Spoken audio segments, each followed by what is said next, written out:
Olá pessoal, tudo bom com vocês? Aqui é o professor Railton Carvalho e hoje a gente vai falar um pouco sobre a nova NR3 que trata sobre embargo e interdição. Essa norma, ela foi publicada a alteração da NR3 a partir da portaria 1068, lá em setembro de 2019. E teve algumas alterações que foram importantes, em decorrência desses fatos. Uma das que a gente pode observar é justamente a questão da metodologia que é aplicada pelos auditores fiscais do trabalho a respeito de como caracterizar uma atividade que possa expor o trabalhador a risco grave e iminente e se essa atividade ela poderá ser embargada ou interditada, beleza? Então eu vou responder algumas perguntas, algumas dúvidas de alguns alunos a respeito da mudança da NR3. A ideia é que seja breve, tá? Que eu traga somente algumas linhas gerais para vocês a respeito desse tema. Então vamos iniciar.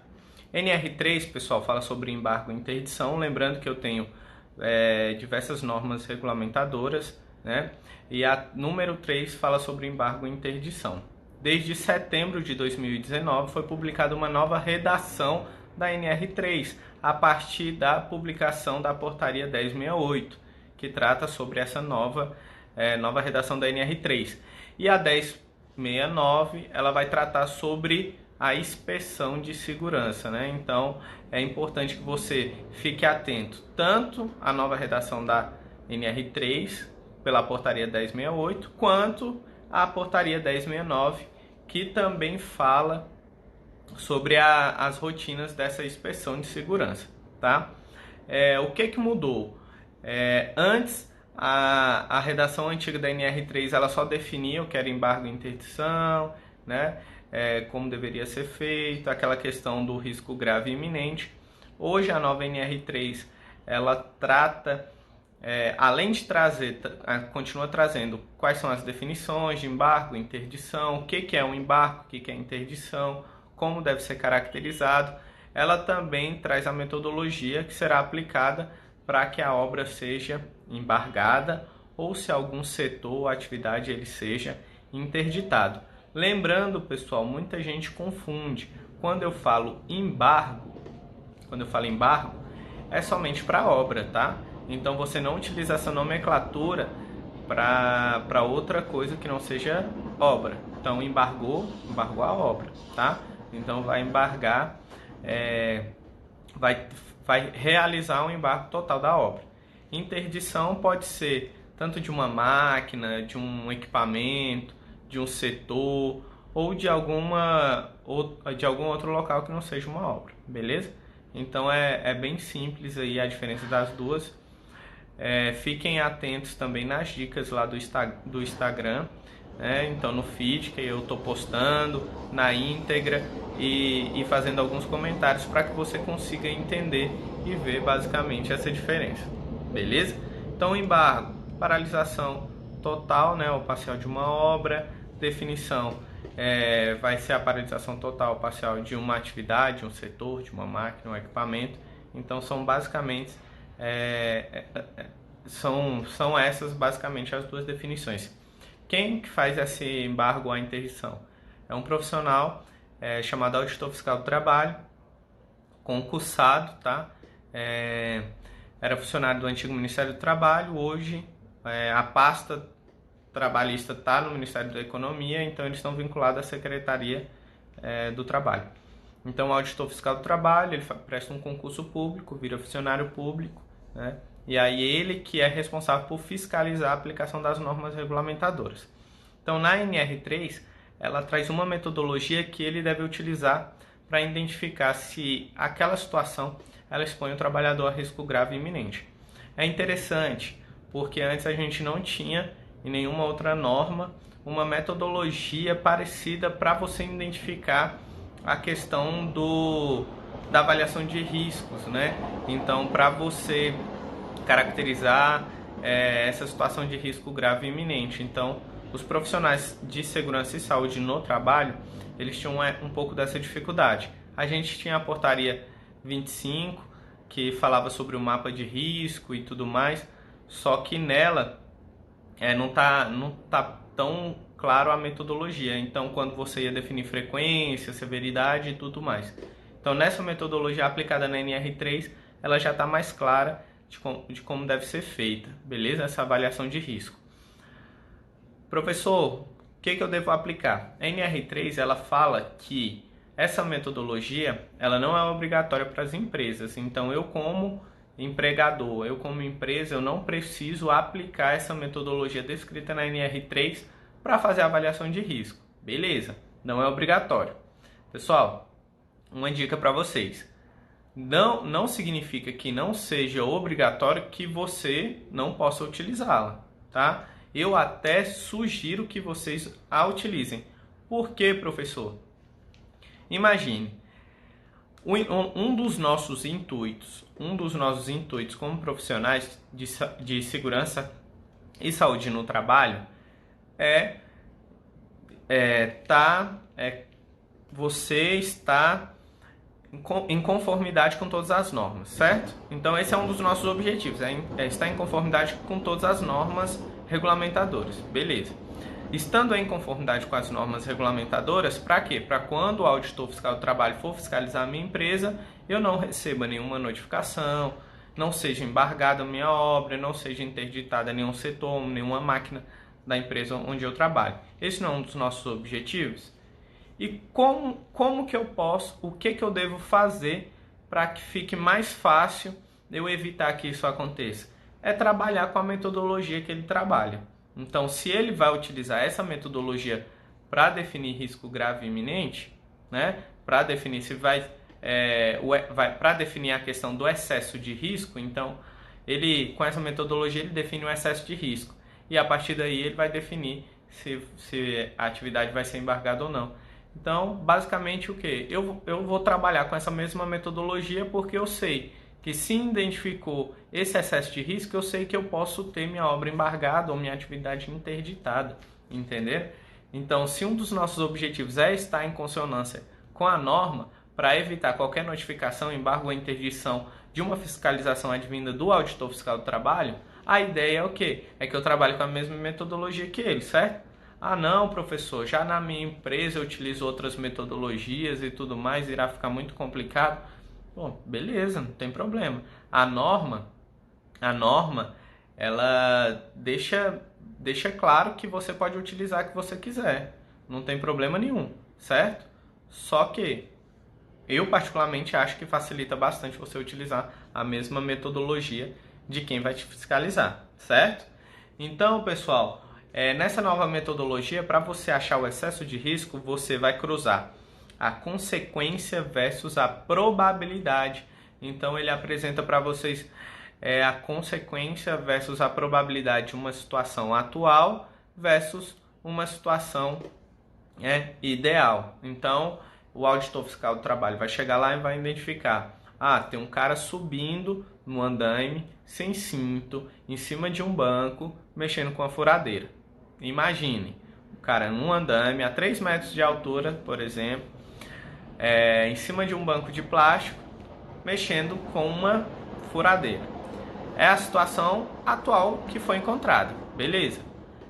Versus a situação ideal. Qual seria a situação ideal? Primeiro, o andaime. Eu tenho que ter um projeto desse andaime, tá? Elaborado por um profissional legalmente habilitado, no caso um engenheiro, no qual ele vai informar como é que deve ser feita a montagem desse andaime, como esse andaime deve estar fixado à estrutura, como deve ser feito o cercamento do andaime, como deve ser feito ali a questão do local para que o trabalhador possa andar, a plataforma, né? Onde que esse andaime vai estar fixado na estrutura. Então o projeto do andaime tem que estar lá. Então vamos supor que naquela situação atual que o cara estava lá sem cinto, em cima do banco, não tem um projeto. Então beleza, já foi um item que tinha que ter que não tem. Outro item, o trabalhador ele tem que estar com cinto de segurança, né? E esse cinto de segurança tem que estar plugado ali numa linha de vida. Essa linha de vida, ela tem que estar em um local independente de onde esteja fixado o andaime. Então, já outro item que teria que ter, que não tem, né? Esse trabalhador teria que ser treinado, por exemplo, tanto em trabalho em altura, quanto para operar ferramentas manuais, quanto na NR18, se for na construção civil, por exemplo. Entende? Então, a situação atual que ele encontrou foi o cara sem cinto, andando sem projeto, né, em cima de um banco, sem linha de vida, sem nada. Então, aí a situação ideal seria o andame com projeto, tem que ter um projeto de linha de vida. É importante, pessoal. Muita gente negligencia a questão da linha de vida. Pessoal, o projeto de linha de vida ele é importantíssimo e todo projeto de linha de vida tem que ter um memorial de cálculo do engenheiro que elaborou, porque tem que ter o teste de arrancamento. Todos esses projetos têm que ter a RT do responsável técnico, tá? Tem que ter o teste de arrancamento. Professor, o que é teste de arrancamento? Pessoal, se eu coloco vamos supor que eu coloco um parabolt. Coloquei um parabolt ali no local onde vai ser a linha de vida. Eu tenho que fazer um teste de arrancamento para ver se realmente aquele ponto de ancoragem ele consegue segurar a carga que eu tô informando que possivelmente vai ter.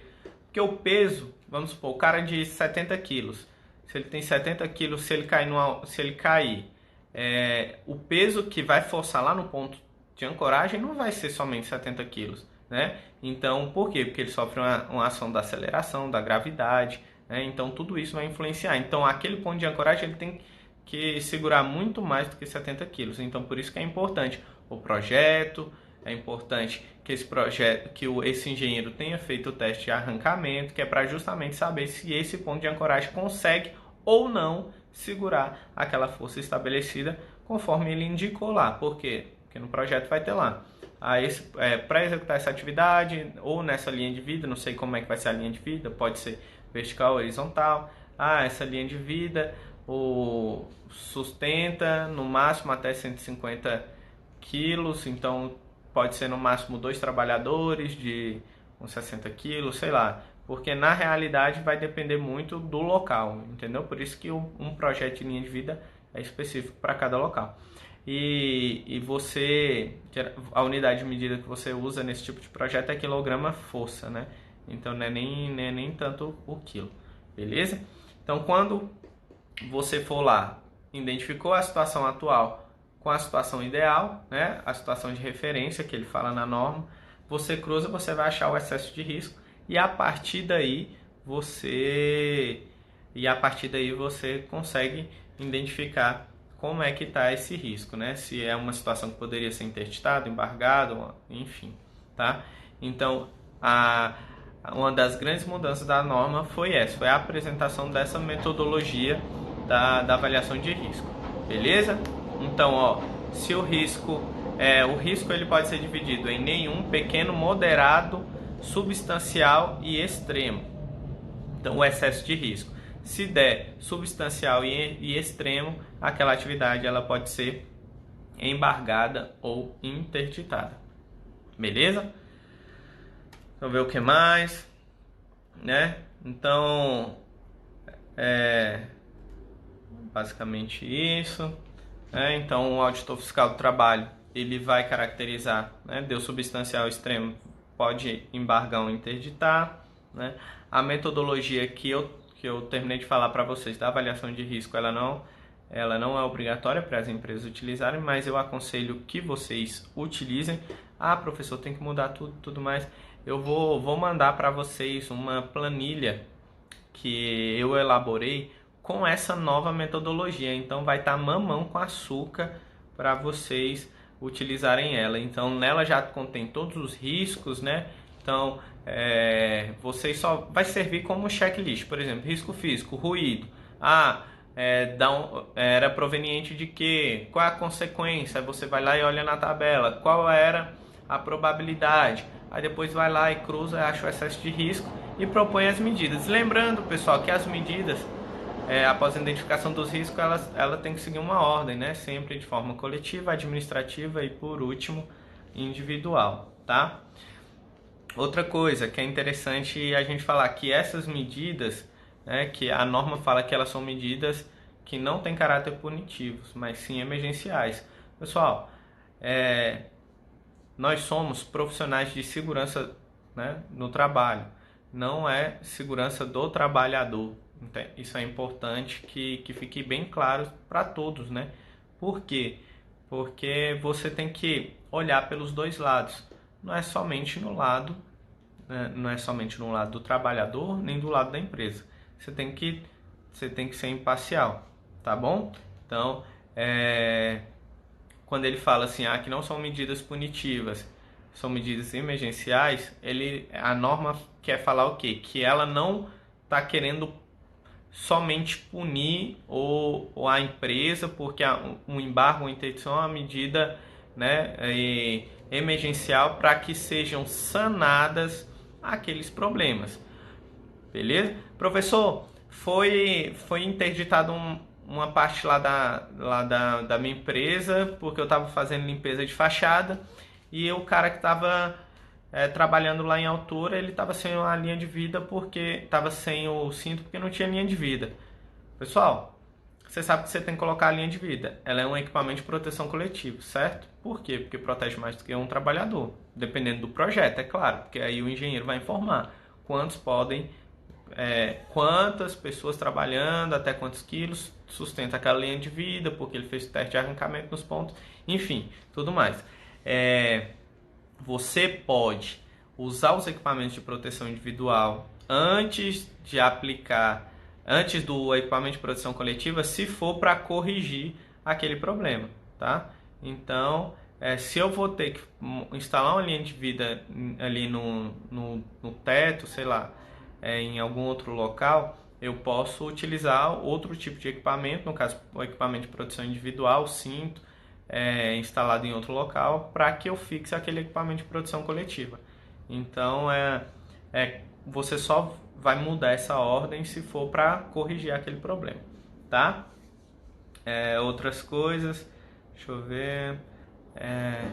Eu acho que a ideia basicamente é isso. Lembrando, pessoal, que quando ocorrer o embargo ou a interdição, é encaminhado um relatório técnico do auditor do trabalho. Esse relatório tem a identificação da empresa, ele é emitido em duas vias, então ele vai identificar qual é o objeto do embargo, da interdição, os fatores de risco, as medidas de proteção que foram encontradas e aquela situação que eu falei para vocês, que é a situação atual e a situação e a situação de referência, né? Então, que é a ideal. E a assinatura e identificação do auditor fiscal do trabalho e a relação dos documentos que devem ser apresentados. Esses documentos eles devem ser apresentados lá na Superintendência Regional do Trabalho e deverão ser apresentados para o mesmo auditor fiscal do trabalho que fez a notificação da sua empresa. Beleza? Deixa eu ver se tem mais alguma coisa, que teve algumas perguntas aqui, eu estou olhando quais foram as perguntas para tentar não deixar passar nenhum em branco. Beleza? Poderiam ser...